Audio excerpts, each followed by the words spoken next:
Oh no, you haven't got the ball. That ball will now be my ball. I will take the ball from you with my spin powers, my spin powers, my spin powers, my spin powers. Oh dear.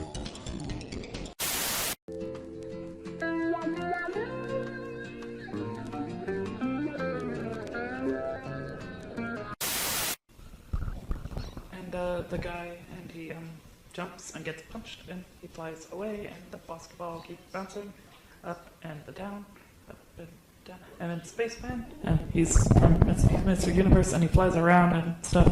But then the train, and it's coming, and it's gonna get Joe, but Joe's like, I'm gonna get you, train, because train's gonna die.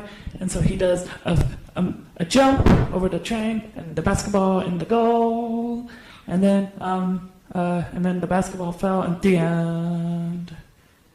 Yay!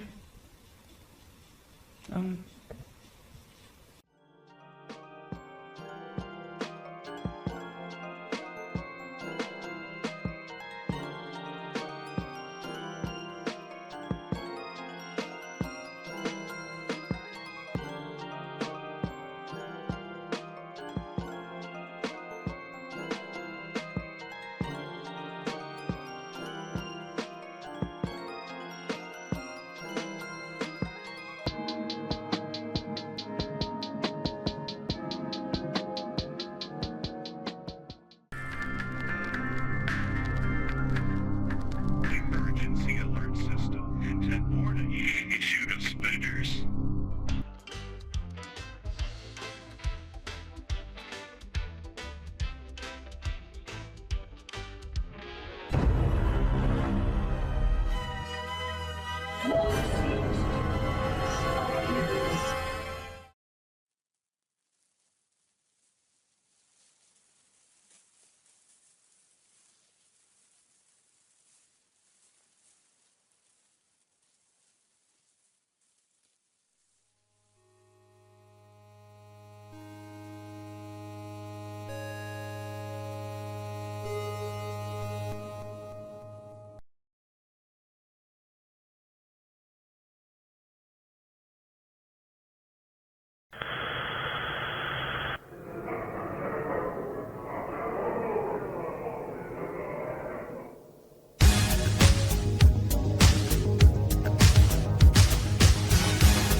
Once upon a time,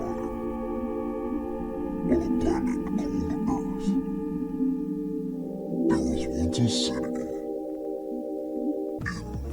once a city in hell.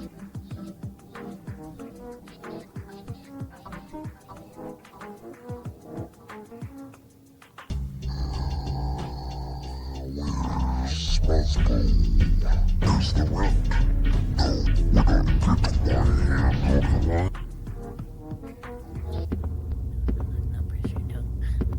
Alright, using start reminders. Tell us about that resume. My skills, I mean, I can clean anything. I work harder than anybody. So what are your Okay, qualifications? My qualifications? Okay, I volunteered at a thrift store one time, and I helped my mom out. Explain the gap on the resume. Explain the gap. There was a few years where I was traveling. I was trying to find a job in a new city, and when I moved, I've been trying to do some. Don't call us. We'll call you. Jeez, that sucked.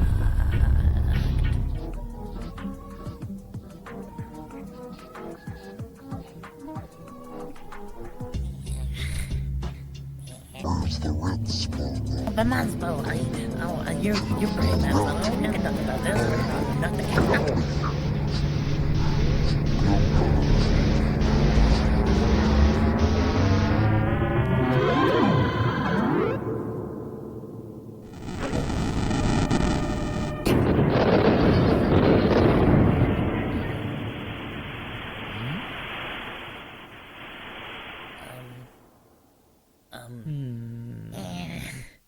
Oops.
Hexic on deck.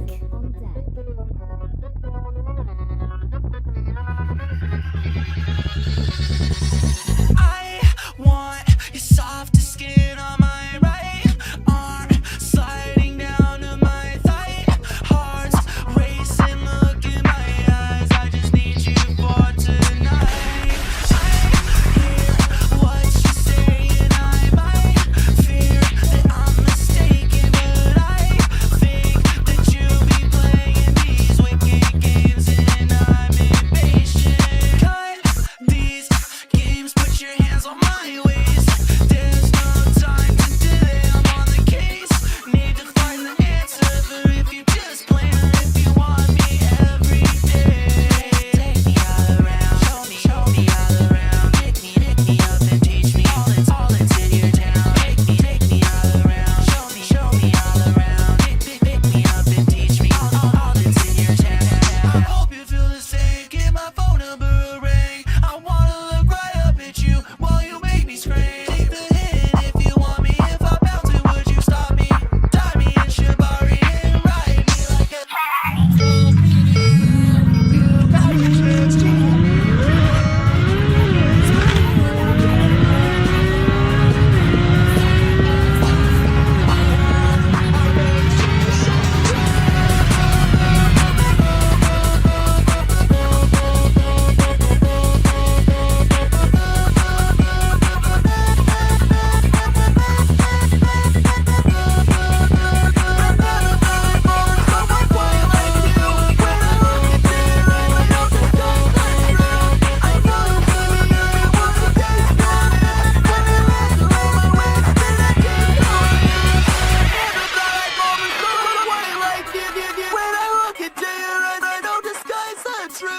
I know you see me yearning, wanna taste your lips while your hands are on my waist and I take your rib.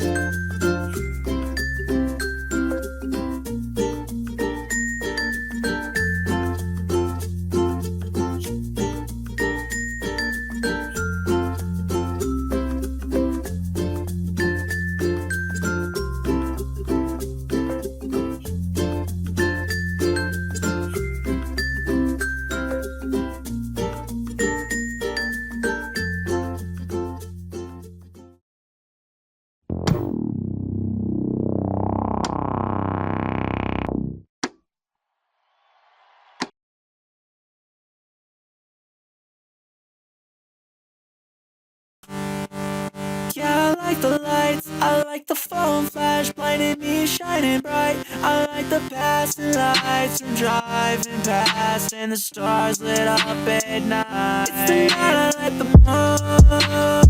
most, the night I like the most. Can we follow the streetlights to have a good time and we can find a place for a late night show? It's the night I like the most, the night I like the most. Can we follow the streetlights to have a good time and we can find a place for a late night show?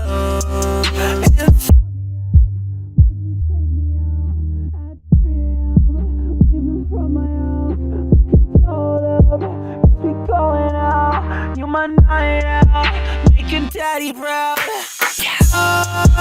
You want your hands around my waist, want the stage light on my face, and you're singing my songs.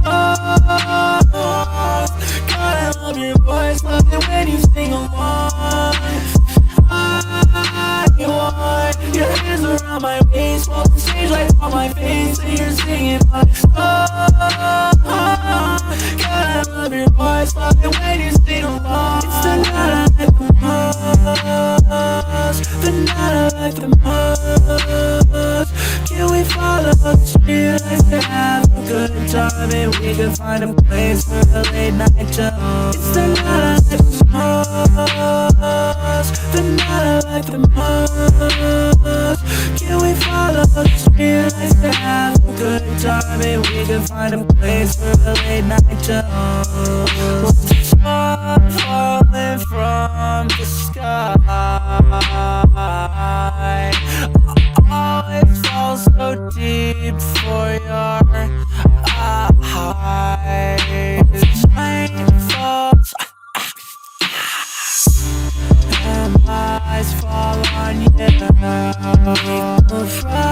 call.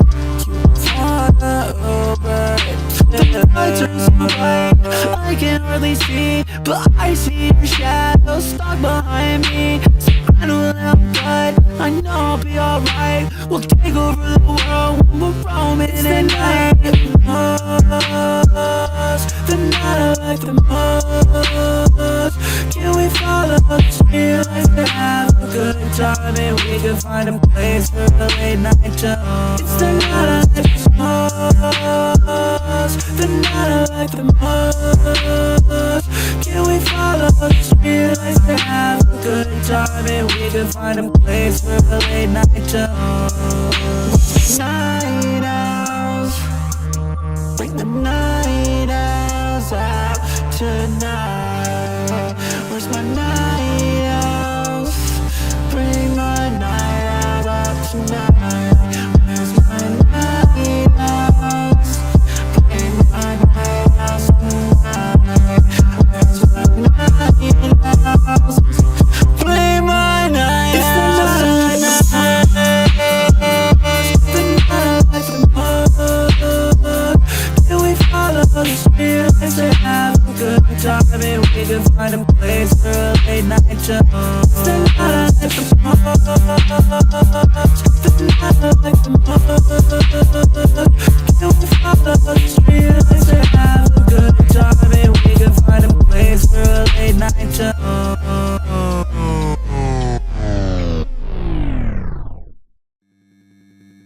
Lexic on deck.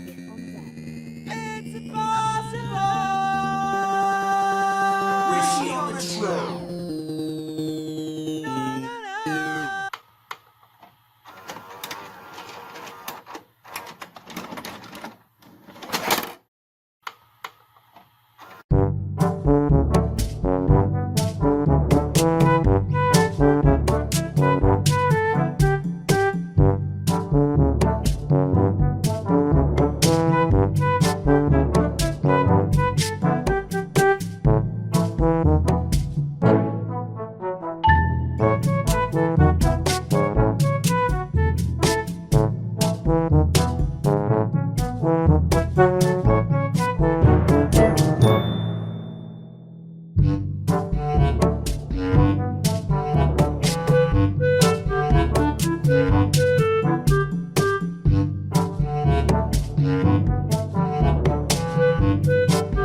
Play your stupid little games. You hold your frame up. You make it impossible for me to know you. You try to get inside my head so that you'll be in some kind of a power position or some bullshit. Party baby, come with me now. I can show you things you'll never see again. I'll play the tag and get worried. I'll run away just to see if you catch me. Party, party, party, girl. Party, party, party, girl.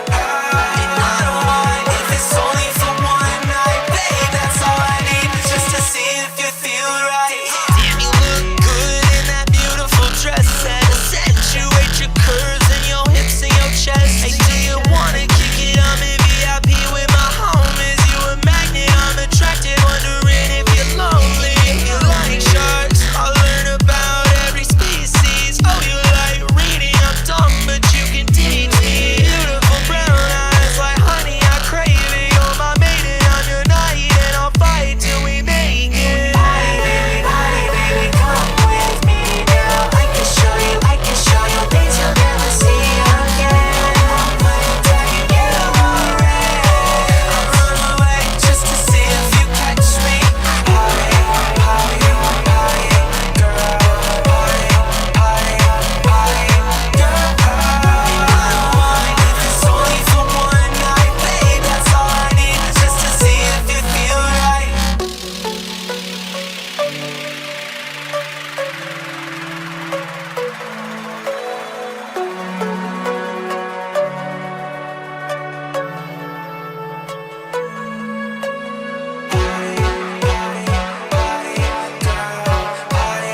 Gotta eat the marijuana and a pack of beer.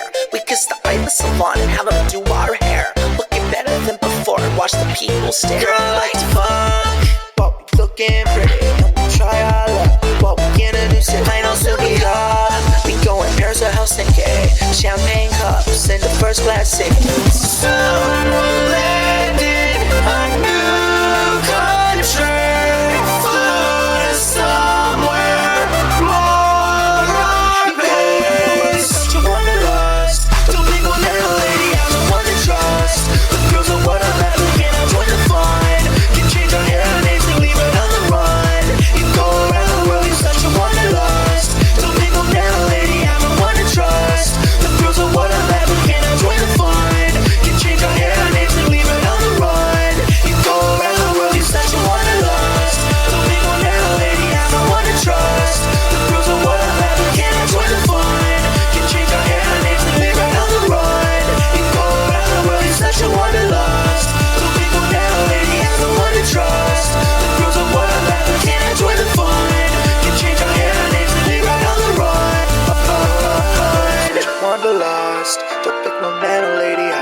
Trust. The thrills are what I'm after, can I join the fun?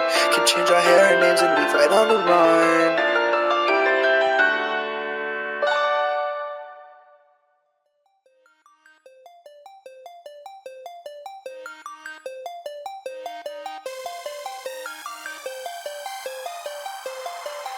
Yeah. The DJ is my dealer.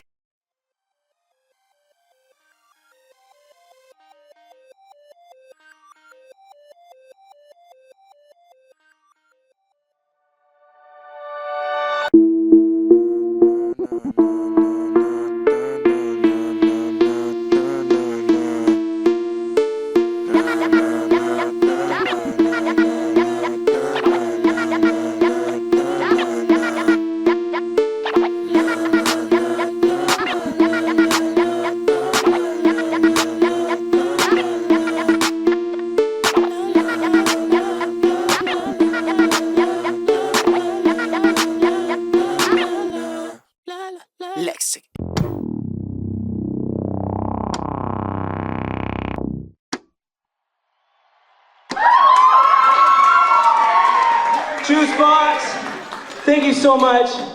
For this next one, When I point the mic, you guys say, "Oh my God." Oh my God. Oh my God. Oh my God. 1, 2, 3. Shaking that ass. I don't think that I'm alive. I've been up way too late. Think I might make a mistake. Walking through the club, the ladies sing. Tired of them impressing me. Got a different type of a vibration. I could get the mutest girl saying. She said she liked to pray to Jesus, but she got on her knees like a preacher. I'm so that I'm gonna get in trouble. Come bring your friend and make it double. OMG, wow. It's so strong, I spaced out. Oh my God, it's what time is it? Oh my God, the way you're shaking that ass. I don't think that I'm alive.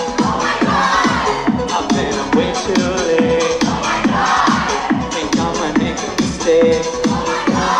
I'm in disbelief, I can't even say hold it. I like when you get out of when you walk away. Wait, I left the tags out cause I wanna give you space. You're waiting, 2 spots, 3, 2, 1. Oh my God, the way you're shaking that ass. I don't think that I'm alive. I've been up way too late. Think I might make a mistake. The way you're shaking that ass. I don't think that I'm alive. I've been up way too late. One more. Think I might make a mistake. Now, I need y'all to snap for me.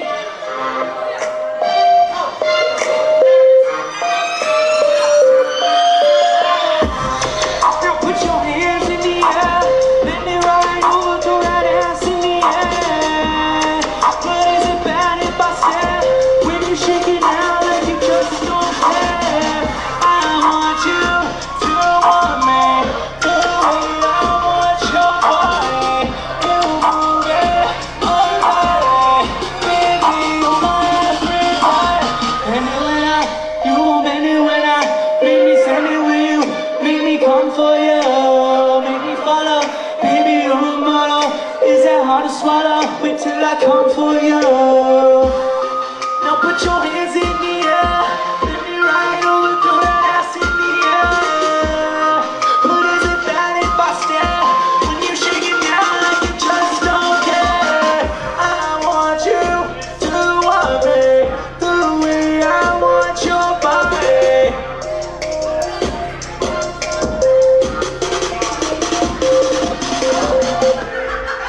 2 spots! Hey, does anybody like candy bracelets? She got candy mixed in her lip.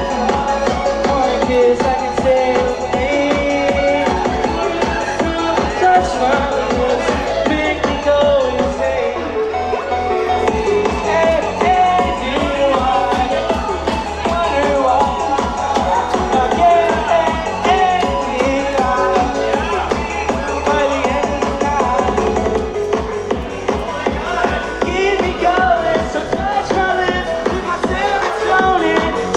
Touch, you're not so good and music's loud, but it makes me orange. Oranges like to you, I'm lost and she got candy mixed in her lip gloss. One kiss I can stay away. Florida snow can touch my lips, make me go insane. She got and she wondered why I tried. Should I and we grew by the end of the night. She got candy mixed in her lip gloss. One kiss I can stay away. Florida snow can touch my lips, make me go insane. She got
Da da da da da da da da da da da. What must I do to hear your voice? Every fear falls with your noise. It all just melts and disappears when you are here and in my ear. What must I do? Make you mine, have me live up in your mind. To tell your shrink just what you think, imagining you here with me. What must I do to have you in my life? When I go to sleep, I see you and you're my wife. God, your eyes were cold, but somehow make me warm. Such a sweet embrace, you make me feel unborn. I got you in my mental, rent-free. Know your face, test me, get you right over, leave you with my guest key. Break me down, baby, get me stuck like glue, till I'm on my knees asking you, what must I do?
We're wasting away. We're losing control. We watch our hope bleed into the dust. This millennium watches we decay.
This millennium watches we decay.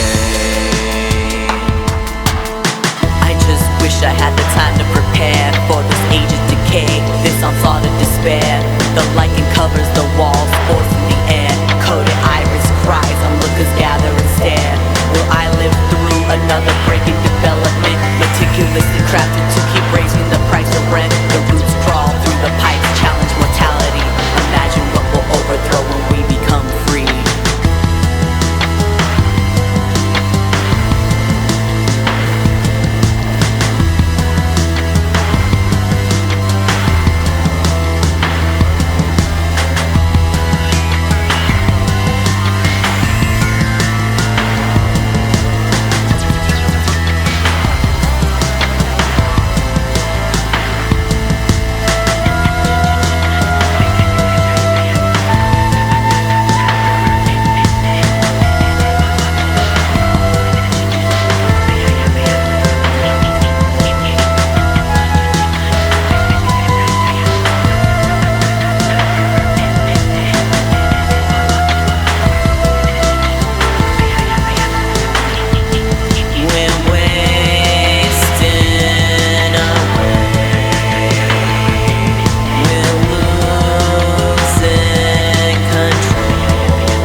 may be powerful, but if you enter this dungeon, you will not survive.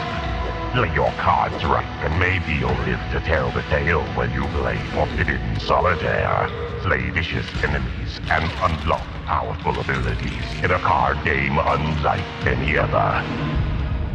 Forbidden Solitaire. Play Intruder.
Mr. Head lived a peaceful life. He had a small garden, a spacious house, and 4 beautiful wives. Until one day his own body took everything from him. So it's time to prove once and for all that mind rules over matter. Kick his ass, kick this body's ass. Screaming Head! Wishlist on Steam.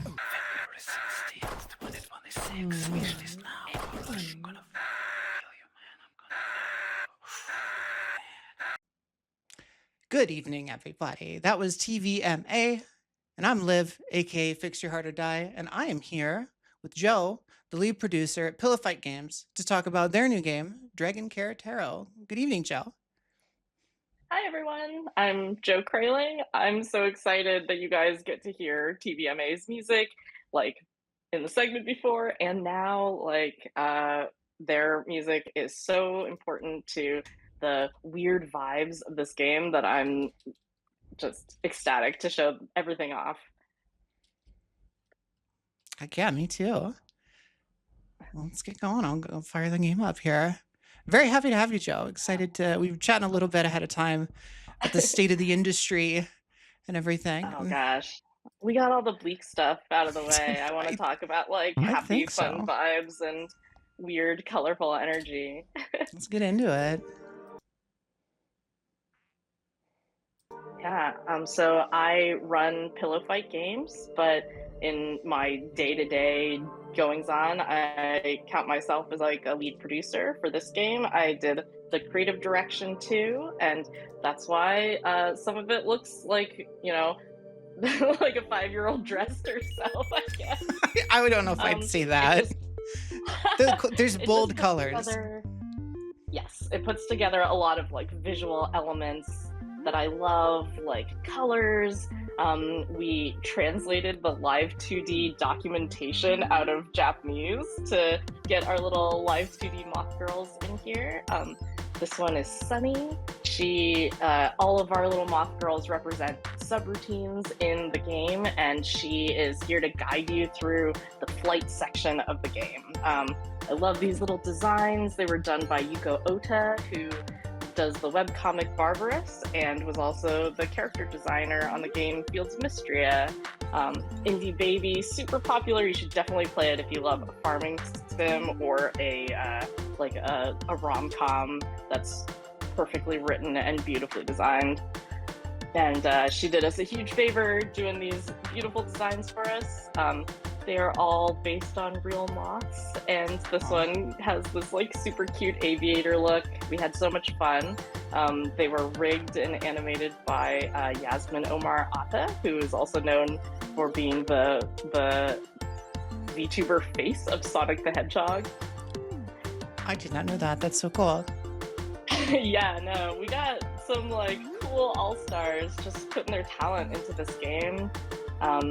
You know, obviously TVMA's music was part of this feeling that I wanted to put together of like digital witchcraft, the kind of mix of super organic, like, you know, the beautiful kind of like line art, bubbly art that Small Butera Animation Studios is known for, but also the kind of slick UI work that Pillow Fight Games loves to do.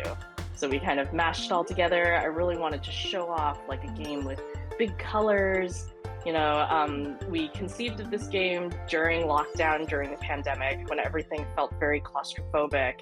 And, you know, personally, I needed like this window into not just like a bright, colorful world that I could freely explore without being afraid of other people, but also kind of like the Lisa Frank 90s that I grew up in, where bold colors were everywhere. There's nothing more fearful to me than the beigification of all of our walls and Man, tell me about it. Decor. But I like to surround myself with like a mashup of a bunch of colors. So I threw it all together, made a big color-based game design decision. So as you can see here, our beautiful unnamed dragon has a lot of these like bespoke animations. We actually did something very cool with chroma keying. I don't know how technical we can get into this. Oh, I'm all for it. Give me the sicko stuff. That's what we're here for. You save the boilerplate interviews for Eurogamer. I want the nasty sicko stuff. But yeah, so like there's like these like neon versions of all of these dragons, and depending on how you play, depending on how you like combine dragons together and mate them, they can come up with almost like I think 80 million different color combinations. You know, with like house secret on how we got the color combos to look beautiful and good, but they get different eye colors, different markings. Just obsessed from the very start of my game development history with Tamagotchis, so the gameplay is very like feed these guys, pet them, say nice things to them, but also mercilessly breed them to get what you want. And the main body color becomes the color that you paint in the sky with in the flight section. So if you want to move there, then we can go take a look. Let's check that. It's so funny that you talk about the beigification. Like, I never thought... I knew that there would be a backlash to, like, mid-century modern being everything at some point, but I did not expect that it would be the complete elimination of color from all furniture.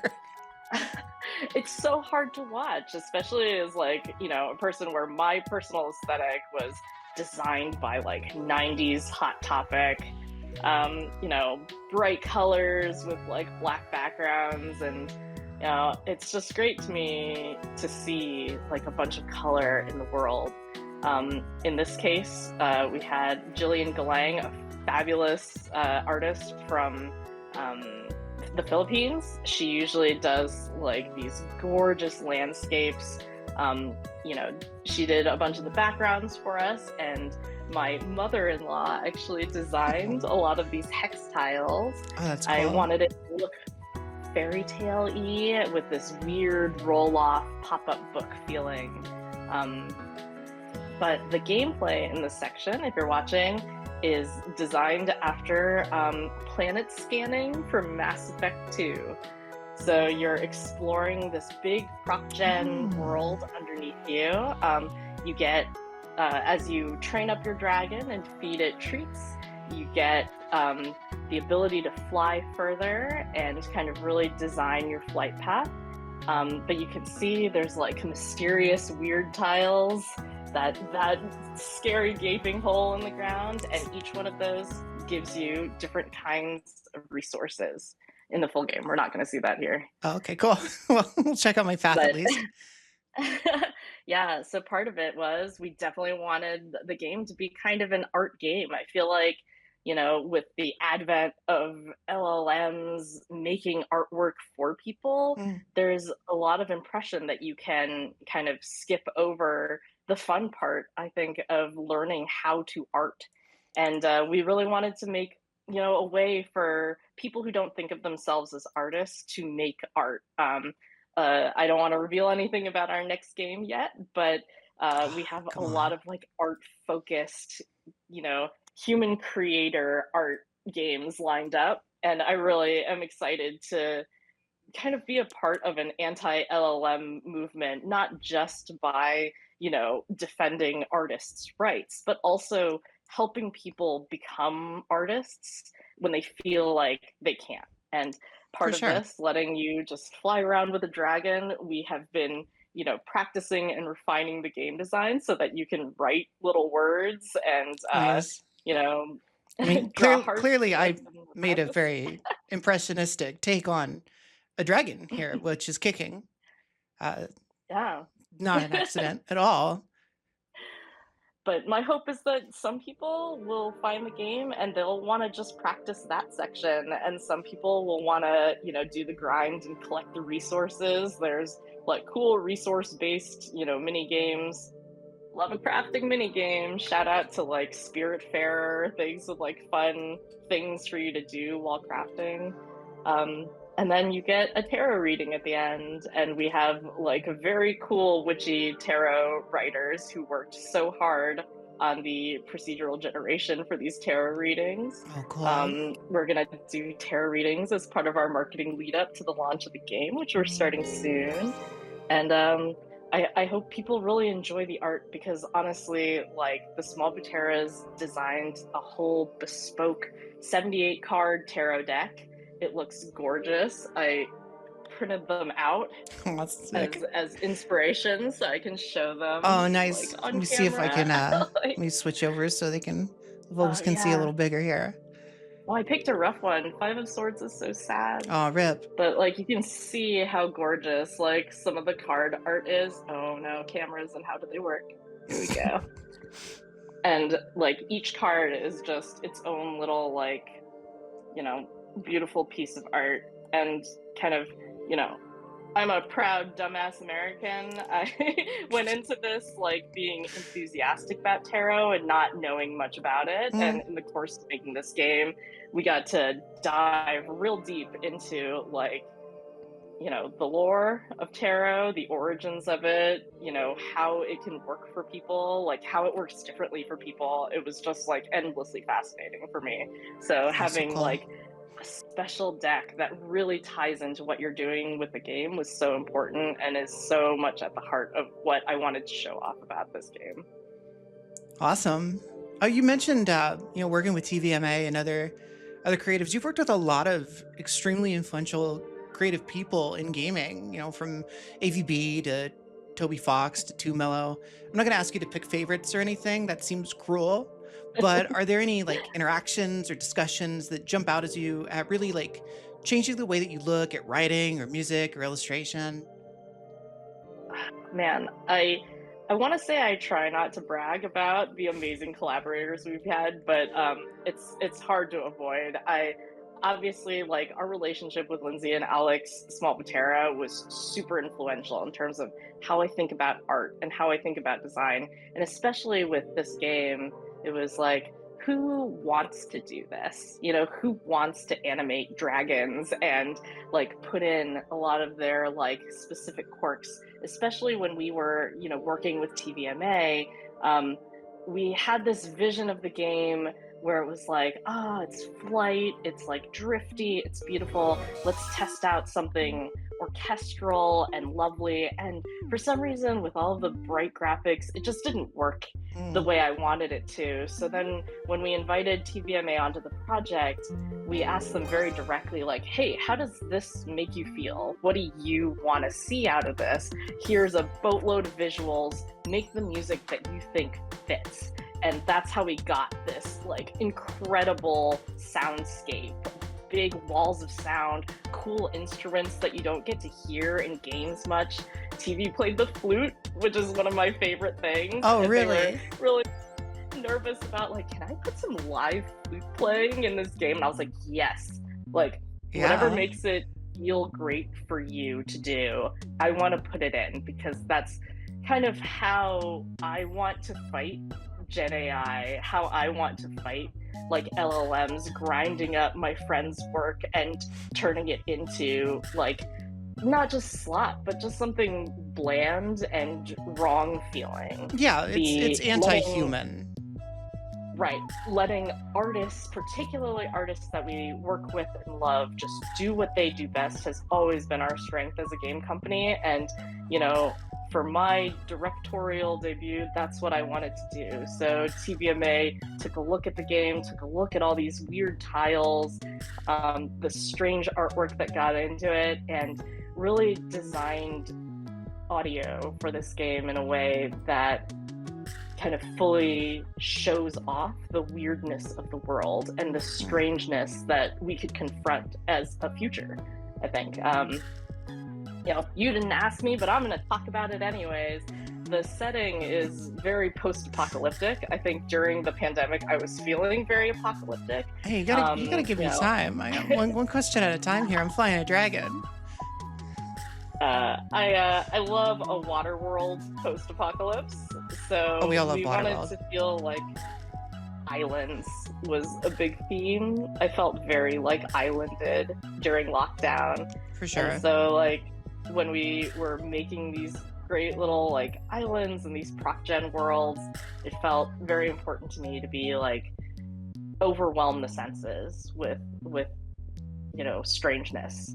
And so like this like amazing roll off, my husband and partner spent months and months trying to figure out how to make this pop-up world that I had in my head look gorgeous and strange. My mother-in-law actually built a bunch of the islands and bespoke placed all these tiles, you know, around with like these little sweet secrets for people to find, but still having it feel very environmental and very like logical as how an island would be shaped. And as you improve your dragons in the game, you get to see like, oh, this is how little of the world I got to explore, and there was so much there for me to fly over and gaze upon. So cool. Oh, that looks pretty cool. Yeah. I didn't explore much of that. Speaking of, I missed a lot of the island here. Yeah.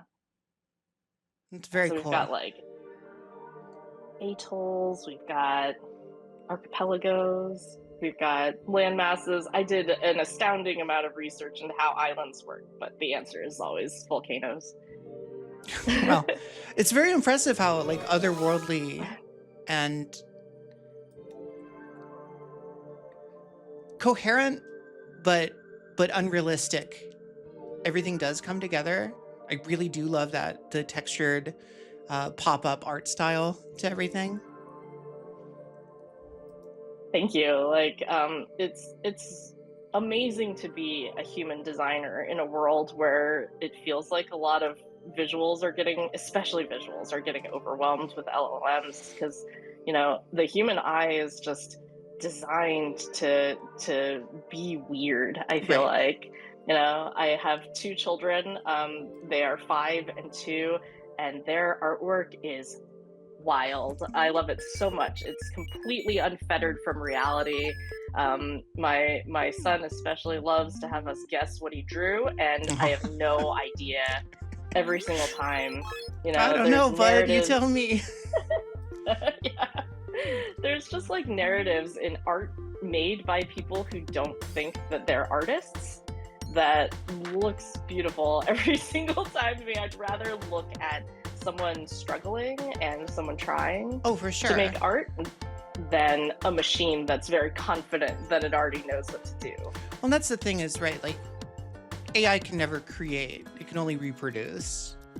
You know, it will never innovate. It will never have a new perspective on something. It will only mash existing perspectives together. I think that's something that, I mean, obviously a lot of people are evangelists for it for monetary reasons, but those that aren't, that do genuinely see this technology as like something exciting, really miss about it is like, I would, like you were saying, I'd rather see you struggle to bring a concept across and give me whatever came out of you, right? Than to just hand it over to the autocorrect machine that just mashes it together, because that's never going to be your expression. You know, you ordered me a McDonald's hamburger, you didn't make me a meal. Which maybe is a bad analogy, because I'll eat a McDonald's hamburger. I don't really want any AI, thank you. Have you ever had a burger in Japan, like a McDonald's burger? No, They're but incredible. I want to. So I've never been to Japan, and I hate to say, like, going to Moss Burger or like one of their other like nice fast food restaurants would probably be like a religious experience for me, because I do love fast food so much, and it's never. It seems like things are actually as good as they look in the photography there. My first Big Mac of my life was in Japan, and I You can't do just that to yourself. baked it in my head that all Big Macs were like that. No. I'm chasing that delicious, perfect composition for the rest of my life. Never gonna get it again. I got good KFC 2 years ago because we went during like a church rush, and it was super fresh. And I know in my heart of hearts, like, I'll never get KFC like that again. It doesn't matter how hard I try, it's never gonna be like that. Okay, I'm Taiwanese American, and for people who don't know that much about Taiwan, the one fact that you can get across in your head is our KFCs are perfect. They're gorgeous, number one. The chicken is so good, and they have market dominance on like Taiwan's favorite like dessert, which is an egg tart. The egg tarts at KFC, number one, KFCs sell 30% of their business in China and Taiwan are egg tarts. Like, that's how good they are. Really? The dessert is why you go to KFC, and like Taiwanese KFCs are so incredible. Like, you can walk out with like 6 packs of egg tarts, 12 packs of egg tarts, and they're perfect every single time. It is absurd. It sounds amazing. I know. It's hard to concentrate on the game because now I'm thinking about the KFCs of my homeland. Thinking about good Kentucky Fried Chicken, which you're not gonna get by driving across town right now. Can you even call it Kentucky Fried Chicken anymore? I thought they fully rebranded it as KFC.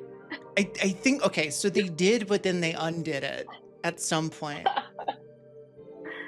I think now that fried foods are healthy, as long as there's no food dye in them or whatever, then they'll just call it, it'll just be fried.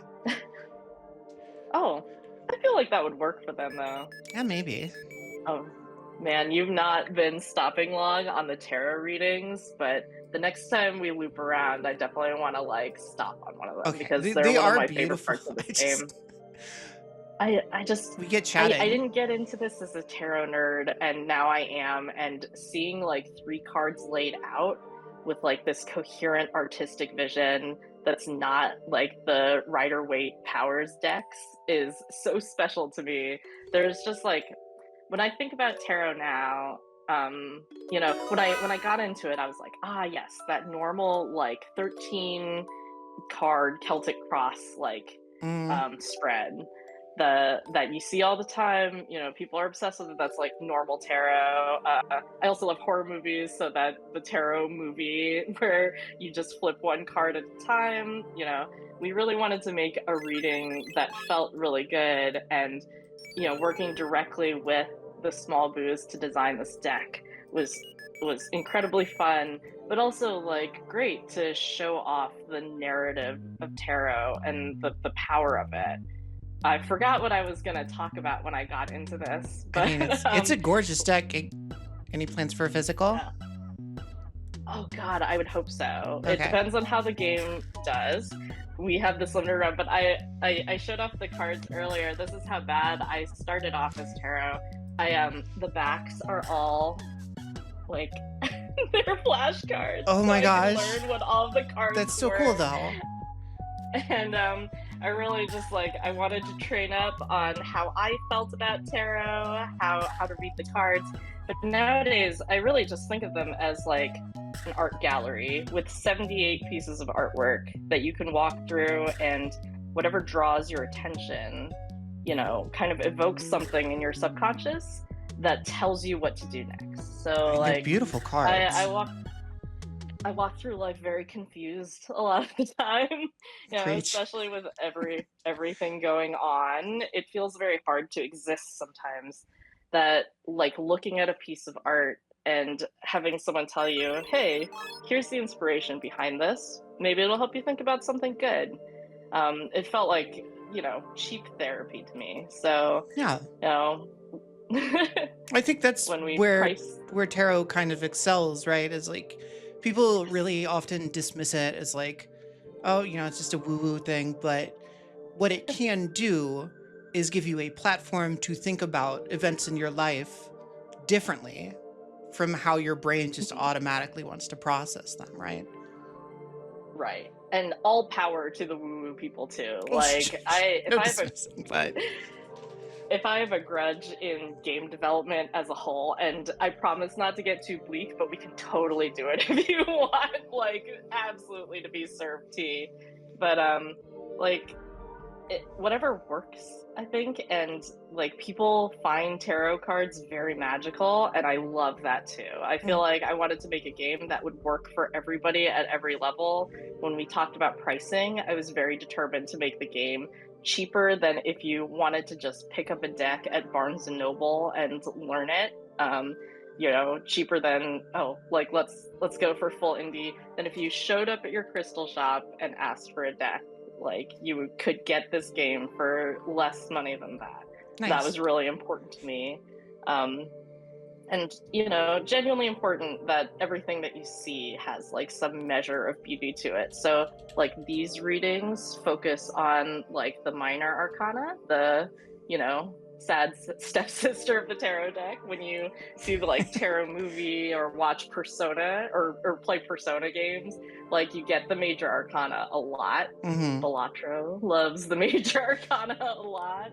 And you know, given some love to the minor arcana and how like important they are as narratives. So this one, like if you just look at the screen, you go from like crushing heartache you know, a lot of people are familiar with the Three of Swords because you usually see like the heart, the big old heart with the swords just driven through it, but reinterpreting it as like downfall, reinterpreting, you know, cups as like flowers and blooming and life and lushness, kind of helps you see the narrative and not just like kind of read the little book to tell what each card means. You get to see like, oh, from downfall comes, you know, splendor, and then comes this wonderful fantasy version of like what you want out of your life. You know, cups are my suit. I love them because I'm a very family oriented person. So seeing cups in my life always makes me happy.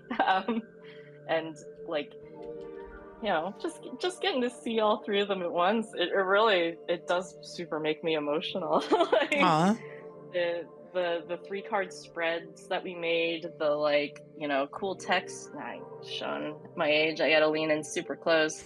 But you know, it's a supportive time for you. Get ready to daydream away with perfect focus, and the universe will deliver. Like all of our readings, even with like scary cards that usually you're scared to confront, like Three of Swords, it feels like the readings always have like a wonderful way to recover from like sadness, you know? Like it's not a game that just says like happy feelings only, good vibes only. Right. It's that there's a coping mechanism when you see like dread on the horizon, and as a person who experiences dread very keenly in our modern world, I want to put that energy out with Dragon Hair Tarot. I think that's lovely too, because I think a lot of times indie games tend to be like labeled as either like this incredibly cozy, super soft hug box game or the trauma simulator, right? And that's not. Life is a combination of hug boxes and trauma. and it's cool to see this kind of weaving both of those in and out as things progress. And I'm a sucker for like a sad song you can dance to. And I love that kind of upbeat look that sometimes talks about more downbeat things. Oh, definitely, same. And it's like a theme in a lot of pillow fight games. I don't know if we did it intentionally, but like if you see like Heaven Will Be Mine, it's like there's like a very dour vision of the near future in there. There's like a very threatening version of the world where before you get the true ending of that game, you're kind of confronted with like exclusion and manipulation in a way that's very scary.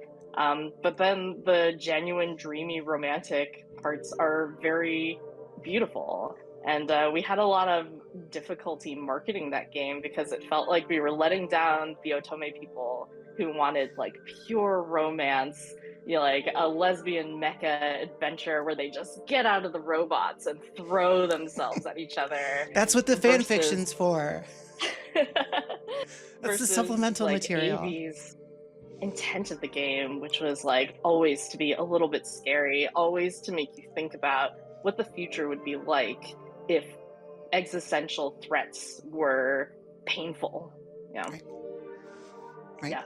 Later Alligator did that too, where, you know, people saw the visuals and were like, ah, yes, this will be a wholesome game, and definitely not about manifested anxiety and like just drowning yourself in terror of your own creation. I mean, I don't feel like that's too deep of a read to get into that looking at the visuals, but I can see people just saw a cute little Scrimblow and said, hey, it's a baby game for babies.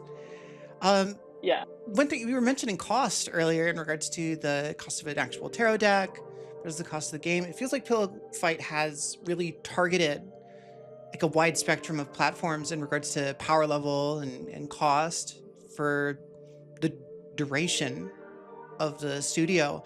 You know, with the AI-driven global RAM shortage driving prices up to unheard of levels, do you feel like more validated than ever in that right now? Oh my gosh, what a lovely question to get to answer. We totally do. And like one part of it is we've always made games with artists, so we've never wanted to make a game that an artist who wants to be on the level of a Lindsay and Alex Small Butera Small, or like a Yuko Ota couldn't afford a game. Like we never wanted to make a game out of the grasp of the people that we made games with. And on the other hand, like, we wanted our games to run on toasters, like Right.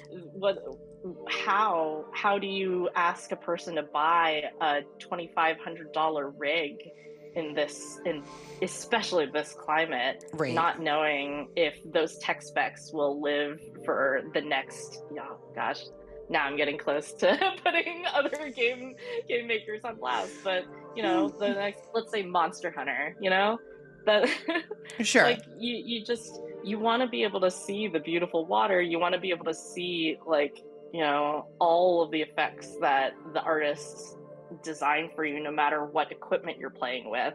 And the wonderful thing about making things with these artists with these specs is that the art is timeless. The water effects, caustics, those can fall by the wayside and get really crunchy as soon as your equipment starts melting down. But our games will play on anything. We showed one of our older games at MagFest one year, and we literally built a computer into like an IKEA plastic bin. Oh, that's and fun. It was like the lowest spec computer you could possibly run things on. But no, it's worked out great. A lot of our games have stood the test of time in terms of like what they'll run on, how the art looks, and for the big conflict is like our Unity version versus operating system, and we're happy to be able to have the freedom to update some of our older games coming soon. Yeah, you had mentioned that a couple of, I don't know, can we name game names, or is that too clandestine to get into? I feel like I might as well, but we are, what's the point of being indie if you don't get to determine your own schedule and really think about what helps your audience the most? But we are definitely going to go back, revisit Heaven Will Be Mine and We Know the Devil, and give those a huge update pass. Make sure that modern operating systems still like them. Thankfully, we have reviewed the artwork, and they were always delivered in 4K. Artists, I don't know if you know, love working on gigantic canvases. So all give me of a that big, give me a big beautiful. old file size with an indecipherable file name, please. Yes. Oh, this is definitely final for real.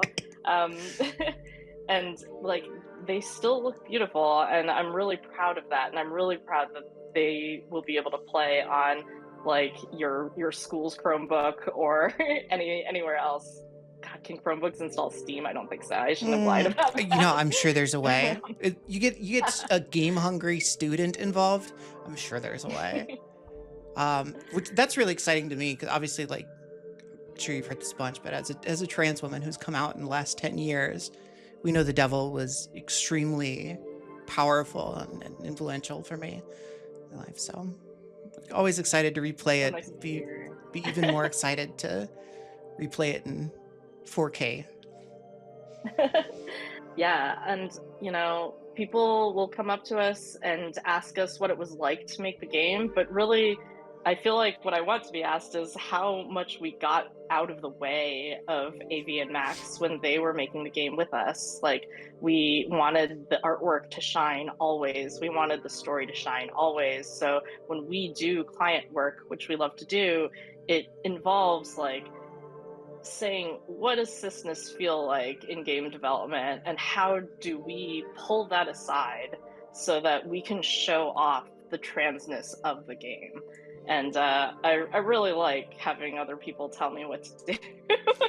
And having directors like AV and Max be able to articulate their vision to me, and just have me and my husband Conrad just say, yes, whatever you tell us about your audience, we believe you, and we want that for them too.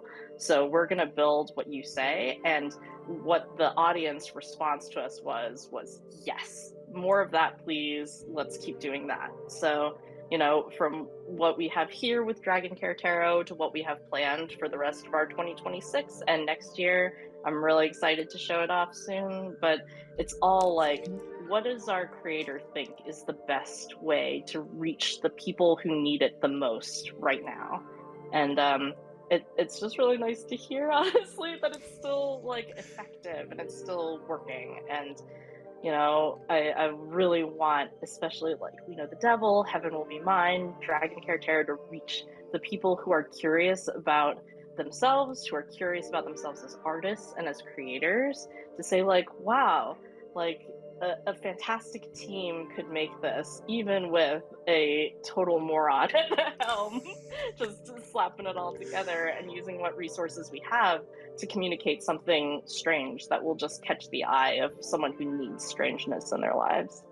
Well, I'm gonna push back a little bit on your self-effacing total moron there. It takes a good no matter how good of an actor you have, it takes a good director to get a good performance out of them. And you have definitely, in that analogy, been working with some amazing actors, but don't dismiss your ability to organize them, right? No, I'm happy for you to push back because I like being flattered, but also like there's this impression in games that everyone who makes games is a genius, and the games that work are for people who are the most genius, right? Oh man, do you got another 40 minutes to talk about auteur theory with me? Because I got words. Yeah, but like I'm surrounded by people who I think are incredible, whose work I want to show off. I don't mind being like super mid because let's talk about the game industry. We're in this like state, I think, that I find very terrifying, where games get deep sixed if they're quote unquote not good enough. And people run the numbers, and with all love to my specific field, which is like production. Production loves numbers. It's like, data focused. Here's how we reach these people. Here's the audience. This is the amount of money that we think you'll make. And the C-suiters will see those numbers and say like, well, maybe this game shouldn't exist. Right. And nowadays, all artists who work for AAAs, a bunch of them who are working for AAAs, and even like smallish indie studios are locking artists behind NDAs. There are incredibly beautiful games being made that no one will ever get to see because someone decided that this game mechanic has run its course. Or, nobody wants another Vampire Survivors. Like, we've taken a look at the last 5 of, the roguelike deck builder trend, and we've decided that your game isn't going to make a lot of money. Right. Like, you see this in the publisher pullback. And that's such a key thing, too, not to interrupt you, but so often that it's not that this won't make us money, it's that it won't make us enough money. Right. So I really feel like it's important to me personally to represent just like utter dumbasses. You can make a game and it can be good as long as you make it and it actually comes out. Because I promise you there are C-suiters working at AAA companies who are dumbasses, and we the gamers deserve to see their mid work, not just the work that can, topple Fortnite for a week in concurrent players, or be the next Balatro. I find that to be a very disappointing idea. It's just like, show me your middest stuff. Show me your bombs. Like, we live in an era without bombs. And it stinks. It stinks. Some of my favorite stuff is the like AA games that we used to get, back 20 years ago, 10 years ago, still kind of, where it's like, oh, this didn't come together at all, but you had some ideas here, right? Yeah. How are people supposed to iterate on other people's work if what's coming out is either only spectacular or just immediately panned before it can hit the starting gate? Right. It's really hard to see mid work in games anymore. And that's a thing that I think the C-suite types are like very blind to, willfully blind to, is like, you don't get Nirvana without the meat puppets. You need to have some games that aren't going to be universally beloved that will inspire Right. games that are. Right. And part of this game is like something that we tell all of our clients is this isn't your masterpiece, you know? This isn't the best thing you'll ever do. Working with us is one step on your career, and it's one step in my career too. Like my process as a creative director, learning my strengths and weaknesses. This game is going to help the next game be more spectacular, and this is the most spectacular game that I feel like I've made so far. You know, it's a journey, and getting to see that trajectory over multiple games from person, I feel like is not something we get privileged anymore. You see a hit maker make more hits. You don't see like a person practicing their craft as much anymore. You know, and you know, I'm super privileged that right now my current game obsession is Titanium Court. And I've been following AP Thompson's game designs for several games, and that dude is a genius, like actually incredible game designer. And we should see the mid games that are copying off of his like amazing ideas. I did want to ask you what you've been playing. I had seen quite a bit of Titanium Court, which is a game that I think looks fascinating but incredibly daunting. It is so good. I love a match 3. I love like weird mechanics, and the way he has couched match 3s in the world is just mind-blowing. I think that's how I feel about a lot of like modern games that try new things, is that you'll get an old mechanic like pinball and then combine it with a new way of playing like roguelikes, and you'll get something like super cool and super weird. You know, I know that some people say that we're past the era of, you know, like great deck builders, but I have a friend making a deck builder fantasy cooking game that's coming out soon that I absolutely love. It's called Arcane Eats. I'm supposed to be here promoting my own game, but you got to try out Arcane Eats. It's so fun. Shout out to like Arcane the idea Eats. that you could be like a little tavern keeper and use your little cards to cook for horrible demons is so fun to me that I want to see more of that in the world. It's a good concept. I'm sold on the name. Yeah, it's beautiful. Exciting. Joe, it has been an absolute pleasure to chat with you. I did want to ask before I let you go, you know, obviously if things were set in stone, you'd have announced it already, but currently Dragon Care Tarot is set for release on Steam, Steam Deck compatible, which is good. Yep. Have you considered any console plans beyond Windows PC and Mac? I know both We Know the Devil and later Alligator came out on the Switch eventually. Yes. Anything along those lines? And like Switch is definitely like in our sights.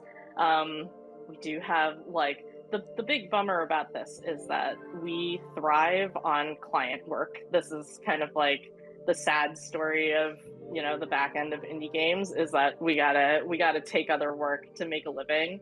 But thankfully we just booked an amazing client. I can't talk about it yet, but it's really fun.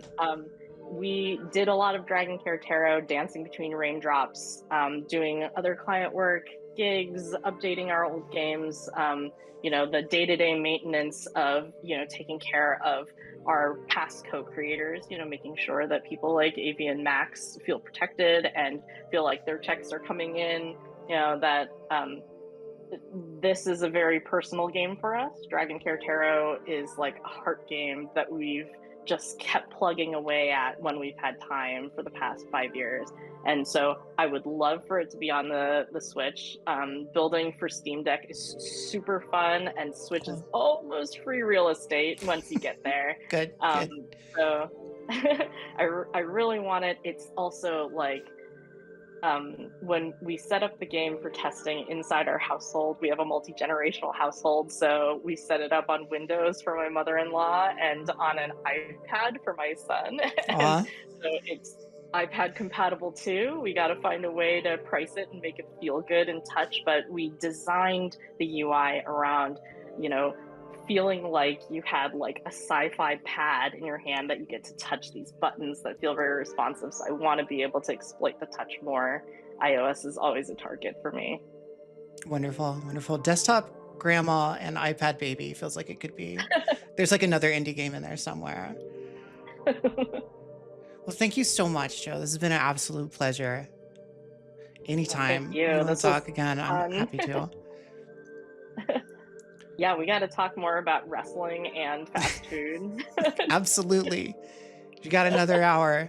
I'm ready. All right, folks, thank you for joining us and enjoy the next segment. Bye.